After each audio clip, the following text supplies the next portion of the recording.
las guías de las diferentes sociedades, las metas que debe tener la hipertensión arterial dependiendo de las comorbilidades y los medicamentos recomendados en general y haciendo énfasis en algunas patologías asociadas. Así como la enfermedad coronaria, así como la falla cardíaca, la hipertensión arterial también es una patología que la padecen muchas personas, más o menos. En el mundo, 6.9 millones de personas mueren por enfermedad isquémica secundaria a la hipertensión arterial. Y lo más importante es que casi la mitad de ellos son hipertensos, toman medicamentos, pero las cifras tensionales son subóptimas, o sea, no están en las metas. Lo mismo para ACV, no sé si ayer vieron ya con la doctora Subiría ACV, 5.1 millones de personas mueren en el mundo por ACV, especialmente isquémico o hemorrágico, y más de la mitad, 62%, también tienen cifras tensionales no controladas. Entonces, cada hora mueren más de 12 personas a causa de enfermedades cardiovasculares relacionadas con hipertensión arterial, bien sea ACV, falla cardíaca, infarto agudo del miocardio, falla renal crónica, siendo la segunda causa después de la diabetes de hemodiálisis en pacientes con falla renal crónica, enfermedad vascular periférica, etc. Y estas cifras son ya muy viejas, donde la prevalencia en Colombia hacia el año 2000 más o menos era 23%, esto ya ha subido, o sea que esto es una enfermedad que padecen muchas personas y a medida que las metas, como vamos a ver, van bajando, las exigencias aparecen más hipertensos en el mundo. 1 de cada 3 personas en el mundo padece de hipertensión y lo más grave es que 1 de cada 3 adultos con hipertensión desconocen la enfermedad y 1 de 3 pacientes que saben que son hipertensos, que toman medicamentos para hipertensión, no logran mantener la meta. Y esto es muy grave porque el hecho de que sea hipertenso y tome el medicamento y el medicamento no sea adecuado y no se controle es casi lo mismo que no tomar medicamentos. Entonces, del 100% de los pacientes hipertensos, el 40% no son tratados, no conocen su enfermedad o no toman los medicamentos. El 42% son tratados, pero no están controlados. Y el 18% solamente de ese 100% son los que están juiciosos, tratados, controlados en metas. Entonces miren que el porcentaje es muy bajo, esto debería ser mayor. Entonces no solo es que se traten, sino que se controlen. Y este estudio muestra que la hipertensión no controlada conlleva a similar riesgo cardiovascular que la hipertensión no tratada. Entonces, miren cómo es casi lo mismo. Entonces, por eso hay que tratarla y controlarla. Acá podemos ver que si no la controlamos, el aumento de cada 20 mililitros de mercurio de la presión sistólica o 10 de la diastólica va duplicando el riesgo de la enfermedad cardiovascular. Por eso hay que controlarla de manera adecuada. En cuanto al control de la presión arterial, entre cuando los pacientes tienen enfermedades comórbidas, se hace, cada enfermedad de esta va a tener una meta de cifras tensionales que vamos a ver ahora. Pero entre más enfermedades comórbidas tengan, como enfermedad coronaria, falla cardíaca, enfermedad vascular periférica, diabetes, ACV, y la enfermedad renal crónica, a veces va a ser más difícil llegar a la meta, especialmente enfermedad renal crónica, en donde hay problemas renales, sobrecarga de líquido, y los pacientes van a requerir casi siempre más de 2 o 3 drogas, inclusive 4 medicamentos para llegar a la meta.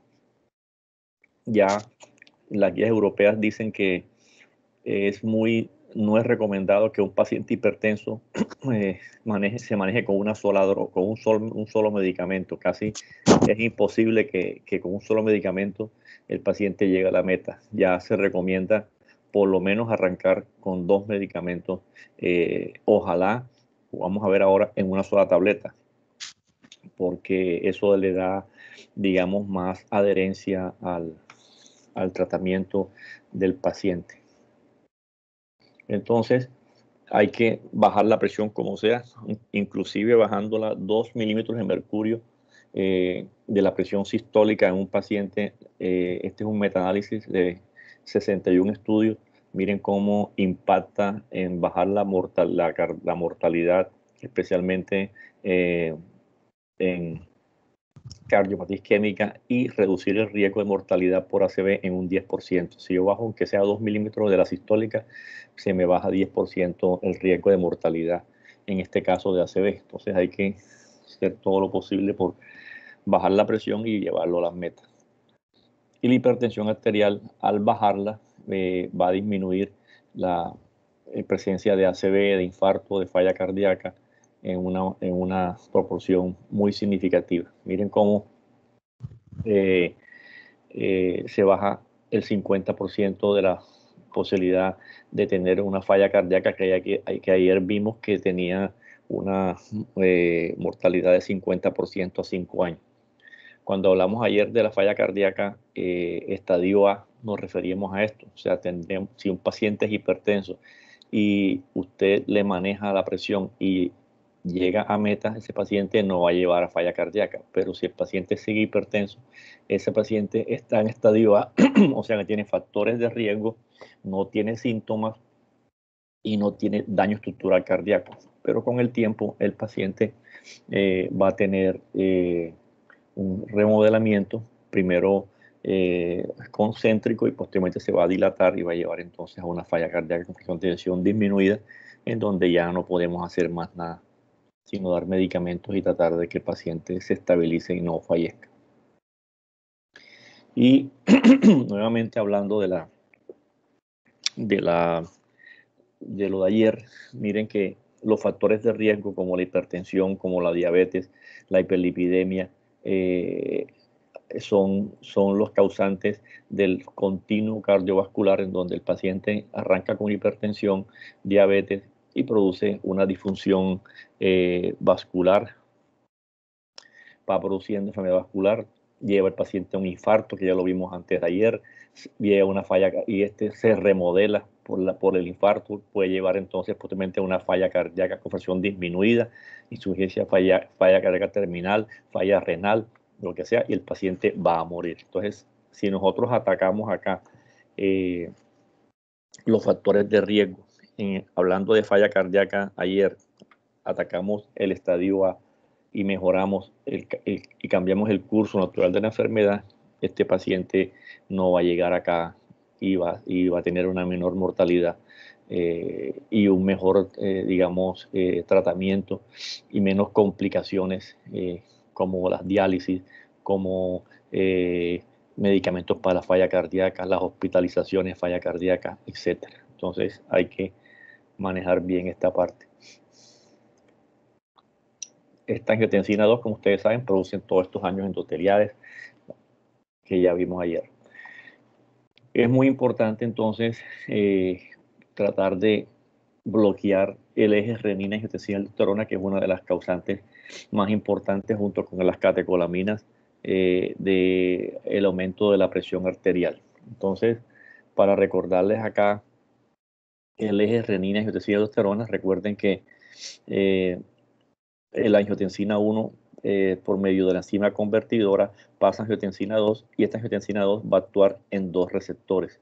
El receptor AT1, que les comenté ayer o antes de ayer, que es el que produce el daño, vasoconstricción, retención de sodio, activación del sistema nervioso simpático, inflamación, efectos de remodelamiento, muerte celular, y Hay otro receptor que es el AT2, que es un receptor que también actúa la angiotensina 2, pero es un receptor benéfico en donde produce vasodilatación, producción de óxido nítrico, regeneración celular.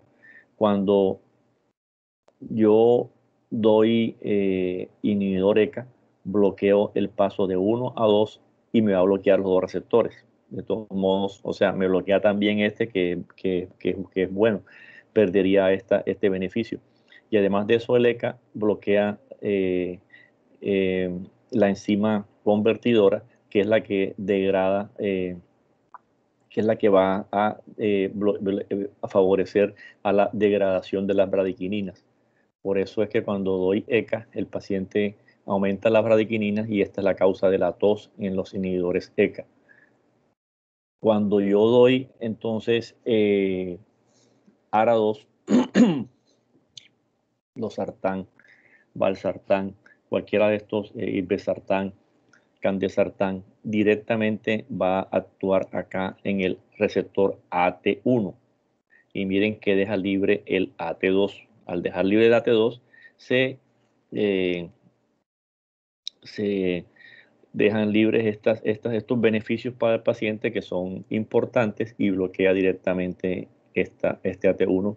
Y por otro lado, no se mete con la enzima convertidora, por ende, se sigue produciendo para degradar bradiquininas y el paciente, por eso el ARA2 no da tos. Por otro lado, hay una vía que se llama la vía de las quimasas, en donde la angiotensina 2 se produce directamente sin pasar por esta vía. Esta se puede producir en muchos órganos, en los vasos sanguíneos, por ejemplo.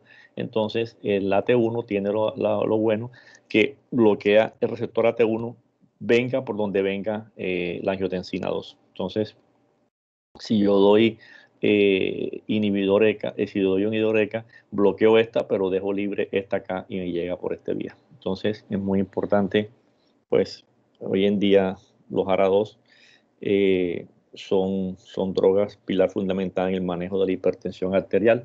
Esto ya vimos los receptores 1 y 2. Y si esto no se maneja, entonces hay compromiso de órgano blanco, ácido isquémico, hemorrágico, falla cardíaca que vimos ayer, nefropatía hipertensiva, pacientes van a diálisis, es la segunda causa después de la diabetes, enfermedad vascular periférica, amputaciones, etc. Entonces, es muy importante el control de la hipertensión arterial. Esto es lo mismo, el remodelamiento que vemos en la falla cardíaca, el ACV que hablaron, no sé si hablaron ayer de esto, de ACV, creo que sí la charla fue de ACV.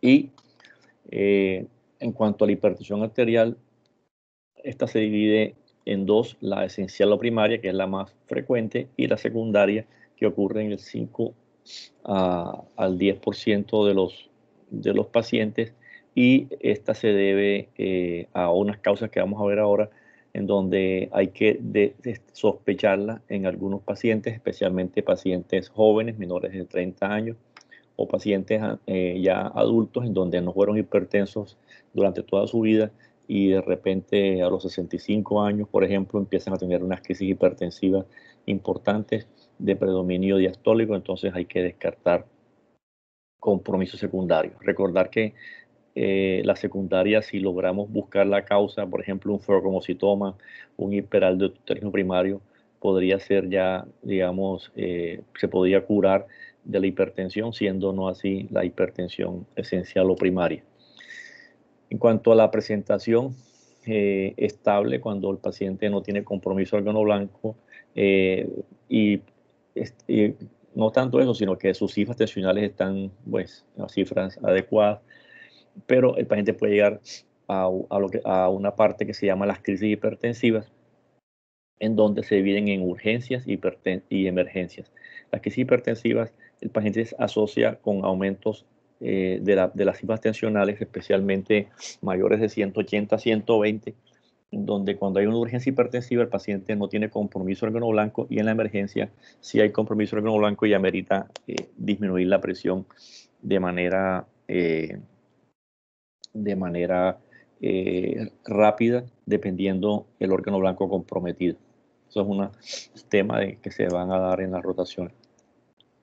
Es muy importante la historia clínica del paciente, la exploración física, examen físico completo, los laboratorios que vamos a ver ahora, pero ustedes saben los parecidos a los de falla cardíaca, coremático, glicemia, BUN, creatinino, ionograma parcial de orina para ver sedimento urinario. La medición de la presión arterial es muy importante, ya ustedes lo vieron en semiología, todas las recomendaciones para la toma de la presión arterial, el examen físico, especialmente una buena toma de presión arterial, evaluación de los pulsos. Recuerden que puede haber una coartación de aorta, ausencia de pulsos en un niño y es una causa de hipertensión secundaria. Si usted lo opera, el paciente ya deja de ser hipertenso. Abdomen, más que todo palpar masas con pacientes que tengan riñón poliquístico, el hipertiroidismo, hiperparatiroidismo pueden producir hipertensión, palpar la glándula tiroides, cuello, medir la cintura, el índice de cintura, pacientes que tengan este índice aumentado favorecen a síndrome metabólico, fondo de ojos importante para ver si es retinopatía, y los exámenes de rutina que ya les dije, siempre va un electrocardiograma, siempre va una plaquita de tórax y un ecocardiograma para ver si ya hay remodelamiento, compromiso, crecimiento de la aurícula izquierda, crecimiento del ventrículo izquierdo, hipertrofia del ventrículo izquierdo o falla cardíaca con fracción preservada o disminuida. El potasio sérico es muy importante y la creatinina, a ver si hay compromiso de órgano blanco. Y potasio sérico, si está tomando diuréticos, es importante si es furosemida, si hay hipocalemia, si es espironolactona, si se está aumentando el potasio. Y ver si, por ejemplo, es un hiperaldosteronismo primario y encontramos una hipopotasemia de causa no aclarada sin diuréticos, hay que pensar que puede ser una enfermedad de Crohn, etcétera. Entonces, todo eso, cada examen hay que analizarlo para el manejo.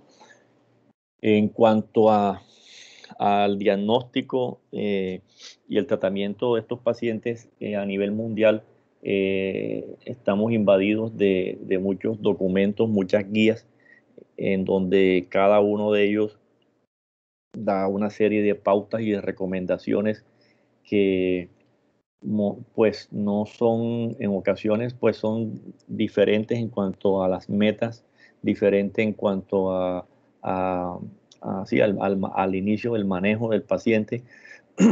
Las más conocidas y las que más nosotros nos guiamos son las guías europeas, que ahí abajo tú tienes la referencia de las últimas guías europeas de cardiología para que las busquen en internet del manejo de la hipertensión arterial, y también las guías americanas que ahora se las muestro, también son del 2017.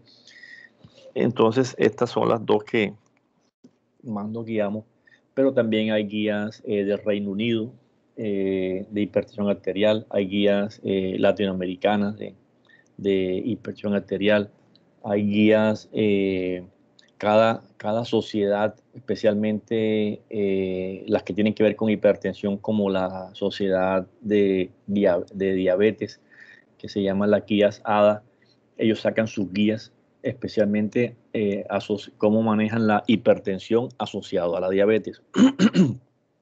Igual los nefrólogos, estas son las guías de nefrología, las guías CADIGO, también sacan unas guías en cuanto al manejo del paciente asociado a patología renal. Y esto vamos a tratar de no mezclar mucho las guías. Les voy a solamente hablar de dos guías, las guías americanas y las guías europeas de cardiología. Hay muchos parámetros que cambian, pero vamos a ir revisando. Aquí pueden ver, miren cómo las guías CADIGO de falla renal, las de ADA, las del Reino Unido, las europeas y las americanas, miren que tienen algunos cambios en cuanto al enfoque según la patología comórbida, según la edad y según las metas. Entonces, recomendaciones de la hipertensión, la dieta, una dieta, ahora vamos a ver cuál es la dieta, ejercicio, quemar grasa, pero no como este paciente que está acá. Y miren acá, por ejemplo, van a un gimnasio y cogen la escalera eléctrica. La idea es el ejercicio regular y bajar de peso, y la dieta DASH, en donde es una dieta mediterránea, rica en frutas, rica en vegetales, en pescado, en ácidos grasos poliinsaturados. En cuanto a las guías, vamos a hablar de las guías americanas de cardiología, de hipertensión, lo sacaron en el 2017. Antes de sacar estas guías que estaban, perdón, salió este estudio en el año 2015, noviembre del 2015, que se llamó el estudio SPRING. Este estudio, hizo una revolución en cuanto al manejo de la hipertensión arterial en los pacientes en los Estados Unidos y en el mundo, en donde ellos lo que hicieron fue que cogieron un grupo de pacientes y le hicieron un tratamiento intensivo de la presión. O sea, le trataron de bajar la presión menor de 120 la sistólica, y los compararon con pacientes en donde les bajaron la presión menor de 140. O sea, a estos menor de 140 y a estos muy intensivos para tumbarles la presión menor de 120. Y se llevaron la sorpresa que los pacientes que tenían la presión arterial menor de 120/80, por ejemplo, tenían menos ACV, menos muerte cardiovascular, menos infarto, a diferencia de los pacientes que ya tenían inclusive de 120 para arriba o de 80 para arriba, tuvieron más ACV, más muerte, más infarto.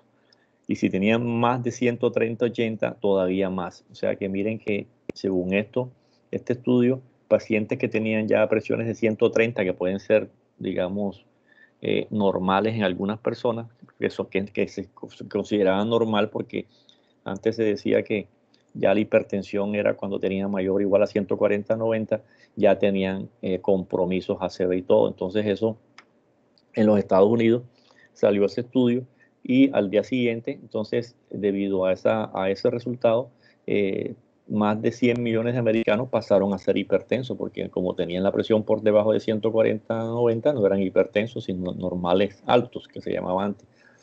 Entonces, más de la mitad de la población adulta, en ese caso, ya clasificaban para hipertensión arterial. Entonces, salen las guías, posteriormente, las guías de hipertensión del 2017, y tienen en cuenta estos artículos que están acá, y también otra serie de revisiones de 90 estudios, 21 autores revisando todos los estudios, etcétera, y sacan entonces las guías americanas de cardiología, es que esta es la referencia. Entonces, acá ustedes buscan en internet, y esta es la referencia de lo que estamos hablando acá.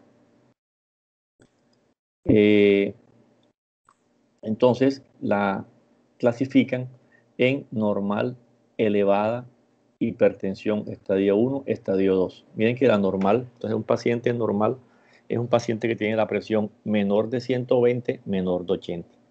Ya un paciente con 120 a 129 y menor de 80, ya se considera un paciente con presión elevada. Un paciente que tenga una presión de 130, 139 y de 80 a 89, ya se considera un paciente con una hipertensión estadio 1. Una presión mayor o igual a 140, mayor o igual a 90, ya se considera un paciente hipertenso estadio 2. Entonces, ¿cómo ¿cómo hacemos nosotros el manejo de estos pacientes? Si yo tengo un paciente con una presión arterial menor de 120/80, entonces sabemos que es un paciente normotenso. ¿Qué hay que hacer? Cambio en hábitos en el estilo de vida y venir a control, te puede venir a control más o menos en un año. Ya no hay que hacer más nada ahí. Si el paciente tiene una presión elevada, 120, 129 y menor de 80, al paciente hay que darle una terapia no farmacológica, o sea, dieta, ejercicio, cambio en el estilo de vida, la dieta DASH, etc. Y debe venir a control más o menos entre 3 a 6 meses. Si el paciente tiene ya una hipertensión estadio 1, o sea, tiene la presión 130, 139, 80, 89. Entonces, fíjese que todavía no ha llegado a 140, pero ya es hipertenso estadio 1, inclusive con 130, 80. Entonces, a ese paciente lo que se le hace es que se le calcula el riesgo cardiovascular. El riesgo cardiovascular es una aplicación que usted coloca esto acá en el celular y es parecida a la que le dije del Grace, en donde pregunta una serie de datos, la edad, el peso, el colesterol, etcétera, y le calcula el riesgo cardiovascular. Si el riesgo cardiovascular es mayor o menor del 10%, si el riesgo cardiovascular es mayor o igual a 10%, perdón, acá menor al 10%, entonces usted no le da tratamiento, no farmacológico, o sea, cambio en el estilo de vida y lo controla en 3 y 6 meses. Pero si el paciente tiene esta presión y le calcula el riesgo cardiovascular y le da más, igual o mayor a 10%, ese paciente, además del manejo no farmacológico, ya debe iniciar manejo antihipertensivo. Entonces, por ejemplo, el paciente tiene 130/80, es diabético, tiene enfermedad coronaria y usted le calcula el riesgo cardiovascular y le da de 10, le da 15, le da más de 10 o igual a 10, ya usted, aunque tenga 130/80, ya debe iniciar el manejo para la hipertensión arterial. Lo controla un mes. Si el paciente si llega a la meta, bueno, lo cita en 3 y 6 meses, pero si no llega a la meta, usted tiene que agregar otro medicamento y tratar de que se controle. Ya si el paciente tiene una hipertensión estadio 2, o sea, mayor o igual a 140/90, ya usted no le va a calcular el riesgo, sino tenga el riesgo, ya se supone que tiene un riesgo alto, tenga el riesgo que tenga, usted directamente le inicia no farmacológico y medicación. Entonces, ¿qué cambió esto? Que acá en este paso, esto quedó más o menos igual, pero fíjese que empezamos el manejo ya con presiones ya menores, especialmente pues los que tengan un riesgo cardiovascular alto. O sea, riesgo cardiovascular alto, aunque las cifras la tengan 130/80, ya deben tomar medicamentos asociados siempre a la terapia no farmacológica. Todo paciente que hipertenso debe inicialmente arrancar su diagnóstico y su manejo con un monitoreo de presión arterial 24 horas que nos da, digamos, una idea exacta del diagnóstico de la hipertensión arterial. Por ejemplo, si el paciente le colocas el mapa, el monitoreo 24 horas y la presión está normal en el consultorio cuando tú lo ves y normal en, bueno, antes de esto, cuando un paciente es hipertenso y por ejemplo, no le tomas la presión en el consultorio, la presión en el consultorio no siempre es diagnóstico, porque si el paciente es normotenso, va a estar normal en el consultorio y normal en el trabajo. Pero si el paciente es hipertenso, va a estar normal, hipertenso en el consultorio, hipertenso en cualquier momento. Hay una hipertensión que se llama la de bata blanca, que el paciente está hipertenso en el consultorio, pero en su casa o en su vida normal no está hipertenso. Entonces son pacientes que cuando llegan del médico, digamos, se impresionan y se les sube un poco la presión. Eso no quiere decir de que si la tiene en 200, 120 y con fondo de ojo ya con cruces arteriovenosos y con falla renal, que sea emotiva, como dice la gente. Eso es emotivo, eso es que me asusto, ya eso es otra cosa. Ese paciente ya es hipertenso porque ya tiene compromiso en cono blanco, pero hay uno en donde uno no sabe y hay que colocarles el mapa.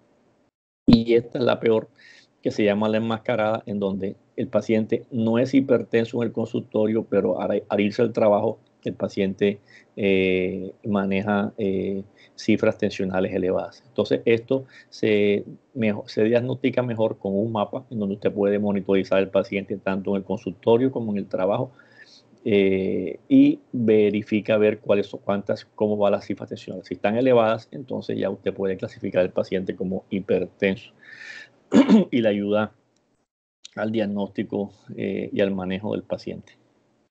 Entonces, estas son las intervenciones farmacológicas: bajar de peso, la dieta DASH, bajo en sodio, rica en potasio, incremento de la actividad física, evitar el consumo de alcohol, y iniciamos acá los medicamentos que utilizamos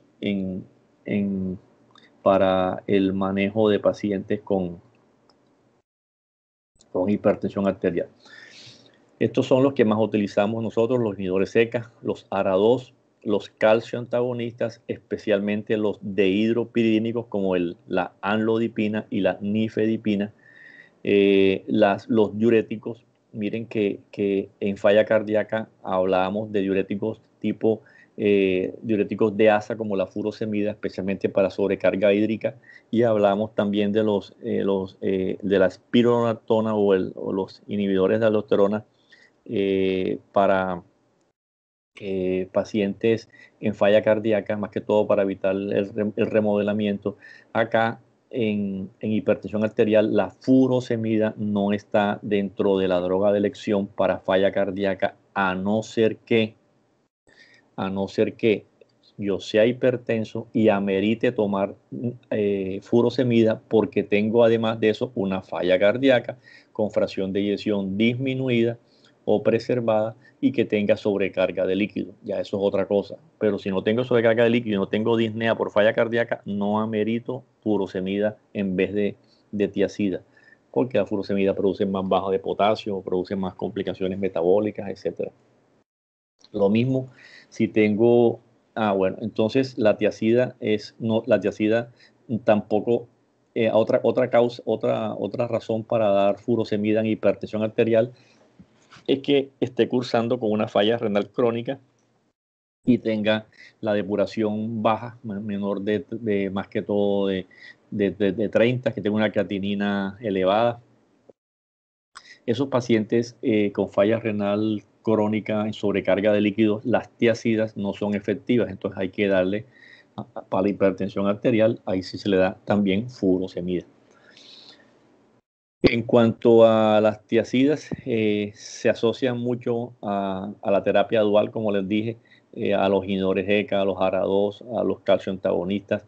La hidroclorotiazida es la que más se usa, tratar de usar las dosis bajas, pero estas drogas son las que están en el post, producen efectos secundarios, producen hipocalemia, hiperuricemia, intolerancia a la glucosa, y se están usando ahora unas tiazidas que se llaman tiazidas light, que son la clortalidona y la indapamida, que son unas tiazidas, digamos que son más potentes que estas y tienen menos efectos secundarios, especialmente metabólicos. Los antagonistas, bueno, ya hablamos de eso, y nos quedamos acá con los beta bloqueadores. Los beta bloqueadores, como les dije anteriormente, tampoco son drogas buenas así como la furosemida, para el manejo no, son, digamos, malos antihipertensivos. O sea que darle una monoterapia o darle un beta bloqueador a un paciente para hipertensión arterial no es una buena idea, no está dentro de las guías de elección.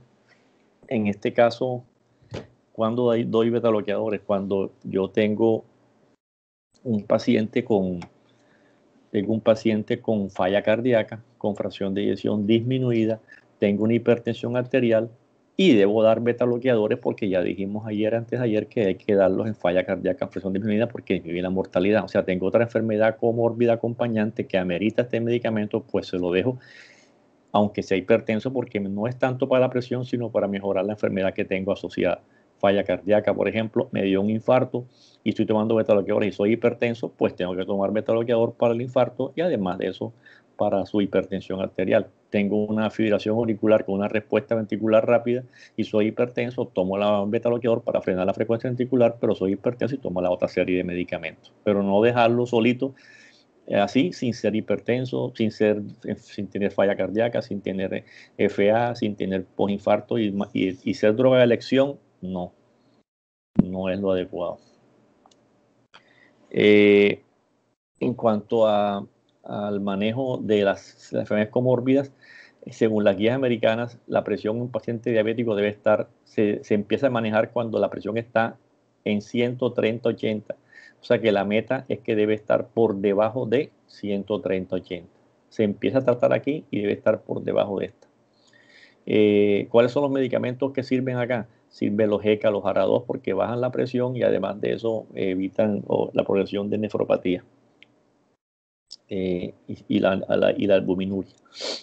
En falla cardíaca también la presión se empieza a tratar cuando tiene 130/80, debe estar menor de 130/80. Recordar que no son recomendables los calcio antagonistas no dehidropiridínicos. Mire que son los no, como la diltiazem y verapamilo, que son inotrópicos negativos, los cuales están contraindicados en una falla cardíaca con fracción de eyección disminuida menor del 40%. Puedo utilizar los dehidropiridínicos como la amlodipina, que esos son vasodilatadores y no afectan la contractilidad, pero los no dehidropiridínicos no los puedo utilizar y están contraindicados. En cuanto a la fracción de eyección preservada, como les dije, no hay ningún medicamento que baje la mortalidad en este tipo de falla, pero si tiene sobrecarga de líquido se pueden dar diuréticos, tipo inclusive furosemida en este caso, y además de eso los otros medicamentos, Idoreka, ARA2, etc. Vamos a ir tocando algunas patologías asociadas a hipertensión arterial. El paciente que tiene una angina crónica estable, la hoy llamada síndrome coronario crónico, paciente, la meta debe ser menor de 130/80. Si tiene 130/80 o más, ya debe ser tratado. Le tiene que arrancar, en este caso, con beta bloqueadores.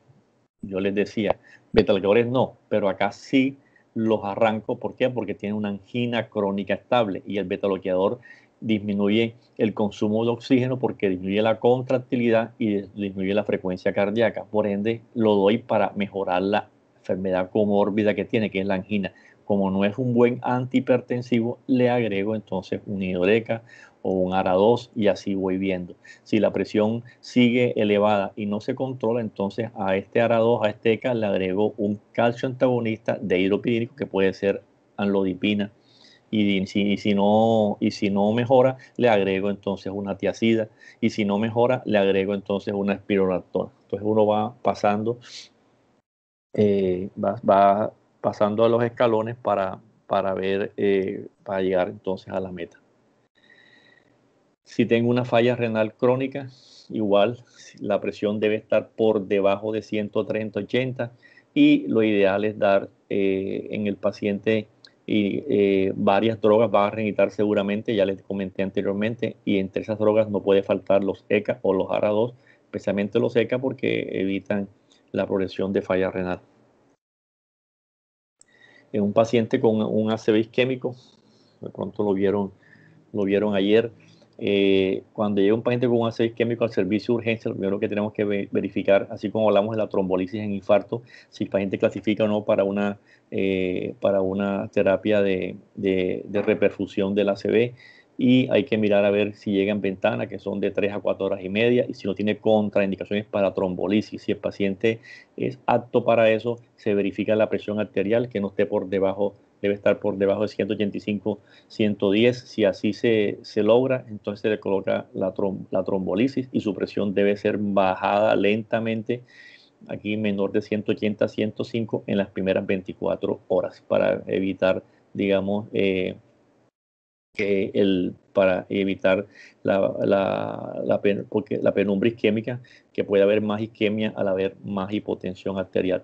Si el paciente no clasifica para trombolisis porque llegó tarde, porque tiene las contraindicaciones para trombolisis, porque si está hipertenso, usted le baja la presión y arranca. Pero si el paciente llegó tarde, no clasificó, usted mira cómo está la presión. Si la presión está menor o igual a 220, 110, usted no le puede bajar la presión rápidamente, solamente se la baja lentamente con drogas titulables, puede ser la Betalol en cuidado intensivo, se las baja en las primeras 48 a 72 horas y posteriormente lo pasa a piso. Si el paciente tiene la presión mayor de 220, 110, ese paciente sí lo pasa a UCI también, y si le baja la presión puede ser la Betalol, pero solamente el 15% de la presión sistólica en las primeras 24 horas. Entonces, aquí está proscrito el uso de drogas sublinguales, catopil sublingual, porque la presión hay que bajarla lentamente en porcentajes que estamos viendo acá, titulables. Si a mí se me va la mano en la bajada de la presión arterial, yo cierro el medicamento y la vida media es rápida, son minutos y el paciente vuelve nuevamente a su presión previa. O sea que no puedo darle drogas sublinguales ni otras, sino las que yo les comenté en estos casos. Entonces, en el manejo de las crisis hipertensivas es otro punto importante. Esto también se van a ver en la rotación. Las cifras son cifras, pues, no quiere decir que sean las mismas, pero se habla de crisis hipertensiva cuando la presión sistólica sube por arriba de 180, la diastólica por arriba de 120, pero eso no quiere decir que si tiene 160, 100, un paciente joven no lo tenga. Y pregunto si tengo compromiso órgano blanco o no. Si tengo compromiso órgano blanco, estoy a cargo frente a una emergencia hipertensiva. Toda emergencia hipertensiva debe pasar a una unidad de cuidado intensivo y tengo que verificar qué condición o qué compromiso de órgano blanco tengo al frente de estas cifras tensionales elevadas con los síntomas que tengo. Entonces, si tengo hay que mirar estas tres condiciones que requieren un manejo especial, que es la disección aórtica, la preeclampsia y el feocromocitoma. Si tengo preeclampsia, eclampsia o feocromocitoma, debo bajar la presión arterial sistólica menor de 140 en la primera hora. Si tengo estas dos. Y si tengo disección aórtica, debo ser más agresivo y debo bajar la presión arterial menor de 120 casi en la primera hora, y la frecuencia cardíaca menor de 60 para que no progrese la disección. Este tema también se revisa en las rotaciones, en el manejo de estos pacientes. Si tengo otras condiciones que no son estas, entonces cojo este camino y solamente debo bajar el 25% de la presión sistólica en la primera hora y después en las próximas horas y días la voy bajando más lentamente. Entonces miren que en una situación yo le bajo al paciente de una a la presión normal, sino tiene que ser lentamente, especialmente para proteger órganos blancos como el cerebro. Si el paciente no tiene crisis hipertensiva, pues le doy el manejo oral y lo mando para casa. En el caso de hipertensión secundaria, nosotros debemos sospecharla. Recuerden que este es del 5 al 10% de los pacientes, puede ser reversible. Tenemos que sospecharla aquellos pacientes que son resistentes a medicamentos, toman 3, 4 drogas y no mejoran, aquellos pacientes que tienen abruptos aumentos de presión arterial, inicios de hipertensión en etapas jóvenes, exacerbación de hipertensión que estaba controlada y ahora se volvió hipertenso, más difícil de manejar, puede ser estenosis arterial renal por aterosclerosis, etcétera. Que tengan mucho compromiso órgano blanco, personas que estaban controladas y se descontrolan a más edad, o una hipocalemia no provocada, o sea, no toma diuréticos y veo que tiene potasio bajo, puede ser un hiperaldosteronismo primario. Estos pacientes hay que hacer el screening, hospitalizarlo, hacer varios estudios y si no mejora, remitirlo a un especialista en hipertensión, un internista, un nefrólogo, cardiólogo para el diagnóstico de esta patología. Entonces, hasta aquí nosotros hablamos de la guía americana, que es la que consideramos que es la que más manejamos, aunque la guía europea es una guía que tiene, digamos, mejores, está como mejor elaborada, es más completa, pero van a ver que tiene otra serie de parámetros y otra serie, y el manejo es más o menos parecido. Miren que ya no se divide en elevada, estadio 1, estadio 2, normal, sino aquí tiene óptima, normal, normal alta, grado 1, grado 2, grado 3 e hipertensión sistólica aislada. Este término es importante, es hipertensión sistólica aislada, es aquel paciente que tiene mayor o igual a 140 y la diastólica menor de 90. Esto ocurre más que todo en pacientes de edad, pacientes ya ancianos, en donde hay una aterosclerosis de la aorta y el paciente solamente tiene 180, por ejemplo. Entonces, esos pacientes corren mucho riesgo, especialmente con patologías cerebrales, ACV, etcétera, y debe ser tratada. Y se guían entonces por los factores de riesgo que tenga el paciente para iniciar o no el manejo. Estos son los factores de muy alto riesgo, de riesgo alto, de riesgo moderado y de riesgo bajo. Entonces, los pacientes de riesgo muy alto son los que se tratan con presión, con cifras tensionales más bajas. O sea, que es muy parecido al paciente cuando les hablé del riesgo cardiovascular de 10, menor de 10 o mayor de 10. Entonces, esto es más o menos parecido. Cuando es mayor de 10, se supone que ya tiene riesgo acá muy alto y ameritan tratamiento más precoz.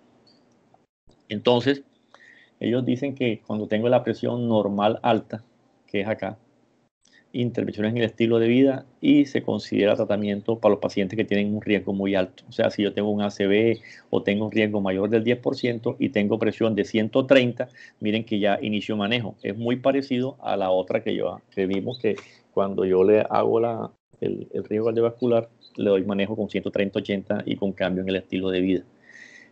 Presión estadio 1, igual arranco manejo farmacológico y mismo el estadio 2, el estadio 3. Entonces, muy parecido. Lo que cambia, no cambia, sino que lo que nos aclara y nos recomienda es que el inicio del manejo de la hipertensión arterial debe ser, ojalá, con un manejo doble y ojalá en un solo comprimido. Acá en Colombia, ahora en el plan obligatorio de salud, están metiendo algunos medicamentos que tienen la combinación. ¿Por qué es bueno eso? Porque el paciente tiene más adherencia al tratamiento. O sea, no es lo mismo tomarse 2 tabletas que tomarse una.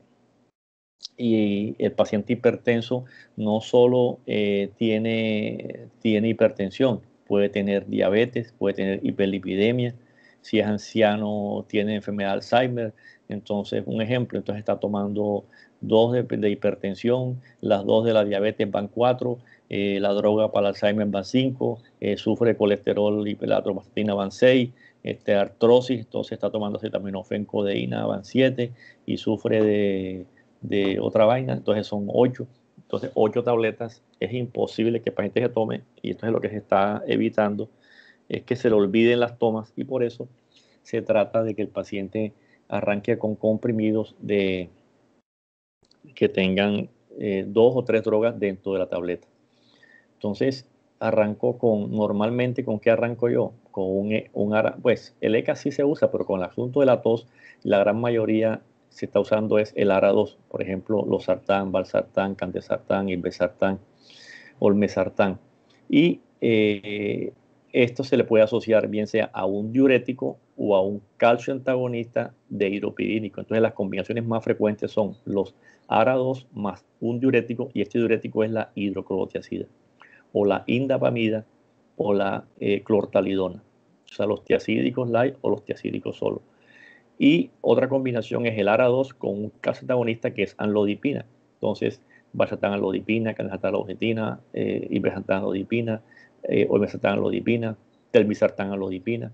Y también hay otros que pueden ser ARA2 más calcio antagonista más diurético. Entonces, estos son los que tienen tres medicamentos en uno.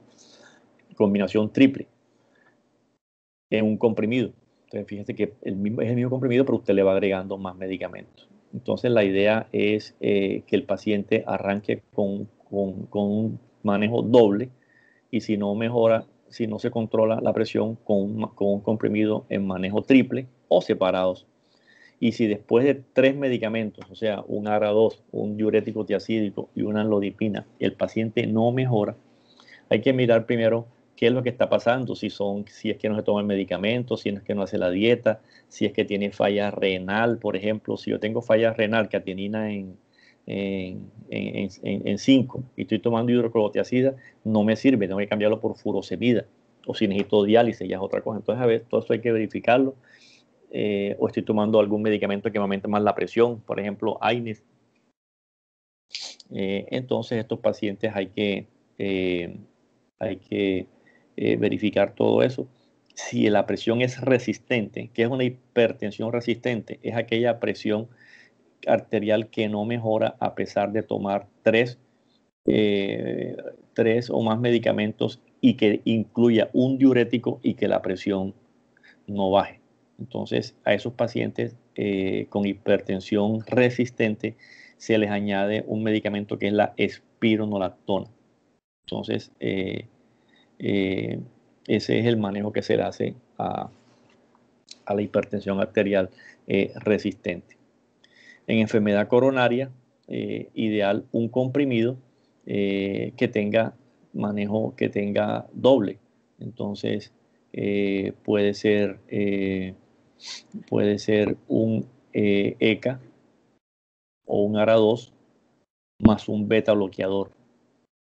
A veces, a veces pues no se consigue mucho así esta mezcla así, pero si tiene enfermedad coronaria, recuerden que el beta bloqueador tiene que ir porque ya tengo enfermedad coronaria. Entonces le asocio un ARA2 y un beta bloqueador, por ejemplo, y si no mejora, le agrego un diurético tiacídico y así voy viendo. Y si no mejora ya después de 3 medicamentos con diuréticos, le agrego la resistente, le agrego la espironolactona. Entonces, si ya sabemos que aquí va el beta bloqueador porque tiene enfermedad coronaria. Si tiene falla renal crónica, igual arranco el ECA, el ARA2, el ARA2 o el ECA más un calcio antagonista diropidínico, anlodipina, nifedipino, un diurético. Pero como tengo falla renal crónica, miren que aquí están diciendo que sea mejor de ASA porque la hidroclorotiazida no actúa en pacientes que tienen creatinina alta. Si no mejora, pues le agrego la espironolactona. Estos son, digamos, los umbrales en el manejo de la hipertensión arterial, cambio en el estilo de vida. Este es el tamizaje y los controles que tiene que hacer el paciente según las cifras tensionales y, digamos, los umbrales o los límites que debe tener el paciente según las comorbilidades. Miren que en el paciente anciano se le puede permitir, digamos, unas cifras tensionales un poco, iniciar manejo en unas cifras tensionales un poquitico más altas para evitar, digamos, la hipotensión en los pacientes.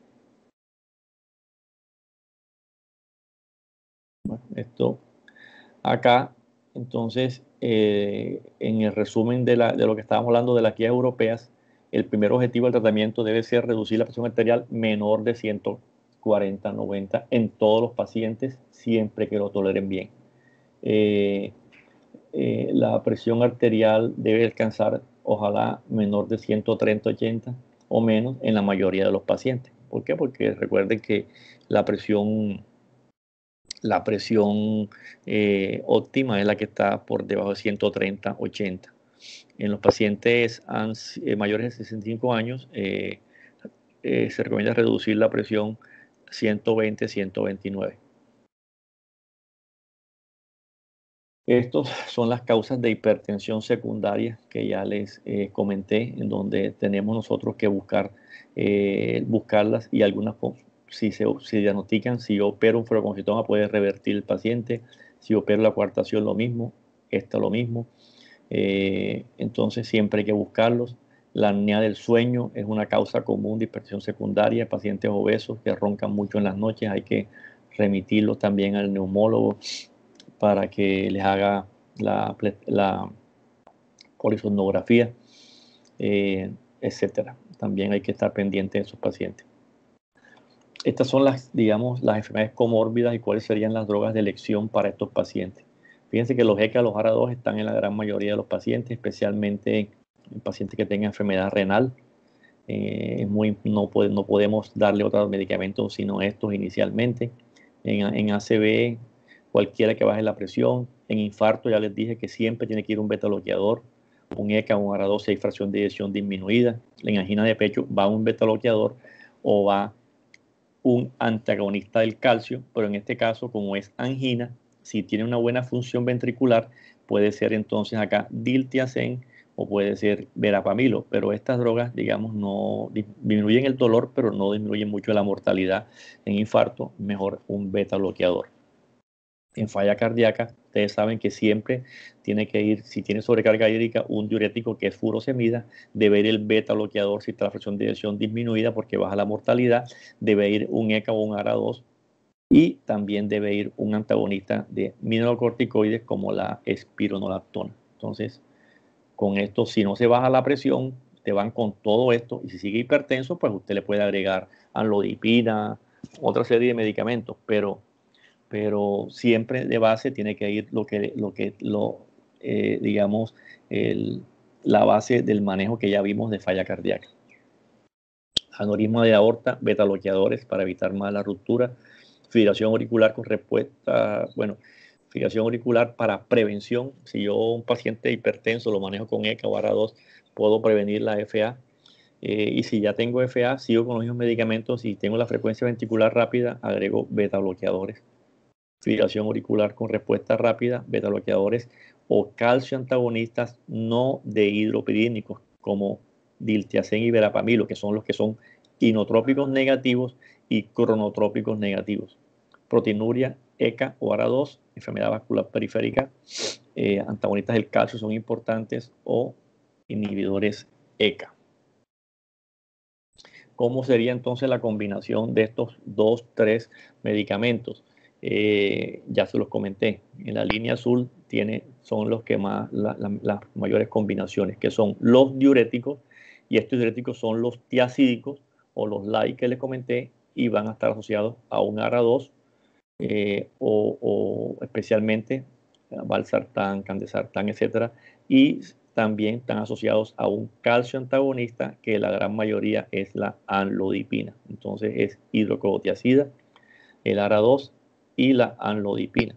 O puede ser acá el diurético LAI, clortalidona o indapamida, el ARA2 y la amlodipina. En su defecto la nifedipina, pero la amlodipina es el calcio antagonista dehidropirínico que más acompaña a los antihipertensivos en el manejo combinado. Entonces, miren que no es pertinente utilizar, por ejemplo, un beta bloqueador asociado a un diurético o un beta bloqueador con un ARA2. O sea, más que todo, este es el camino donde hay las combinaciones más frecuentes y las que tienen mejor, digamos, indicación y acción para tratar estas enfermedades. Miren acá los alfa bloqueadores como el prazosin. Esta droga no es una droga buena para el manejo de presión, produce mucha tolerancia, que quiere decir que a medida que se va dando hay que aumentar la dosis para llegar a la meta, y tiene un efecto muy molesto, que es la hipotensión ortostática. Pacientes hacen presíncope o síncope al ponerse de pie. La única indicación sería que estas drogas se utilizan también como en el manejo de pacientes con patología prostática, con hipertrofia prostática benigna. Entonces, si el paciente es hipertenso y tiene hipertrofia prostática benigna, pues podría darle uno de estos medicamentos para matar dos pájaros de un solo tiro, teniendo en cuenta, digamos, las recomendaciones a seguir en cuanto a evitar pararse de pie rápidamente, especialmente en las noches, para evitar el presíncope o una fractura en un paciente de esta edad.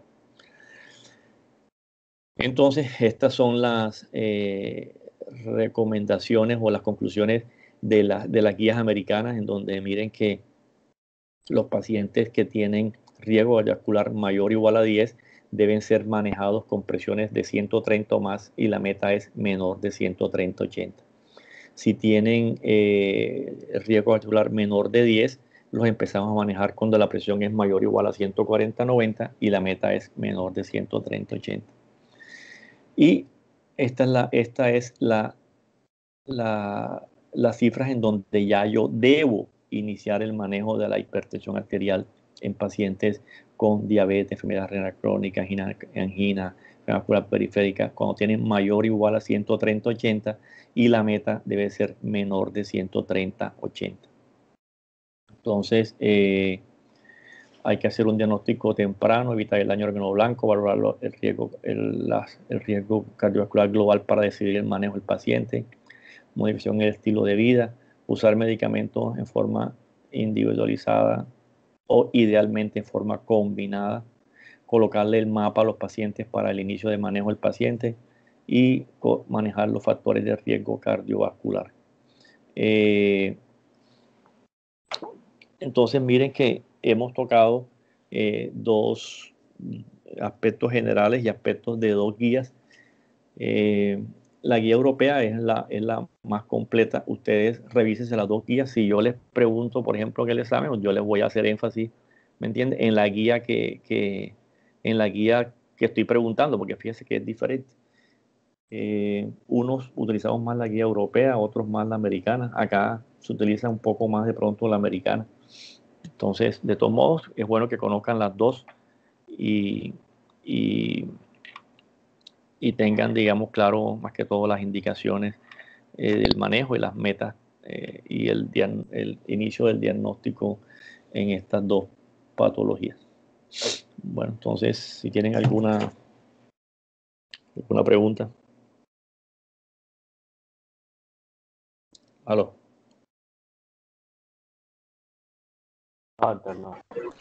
No, todo bien. Ustedes tienen charla ahora con la doctora Duri. ¿Tienen? Sí, doctor. Sí. Hoy tenemos ¿A qué hora? A las 7. Pues la hora sí no la sabemos. Debe ser seguida lo de usted. Bueno, entonces mañana creo que tenemos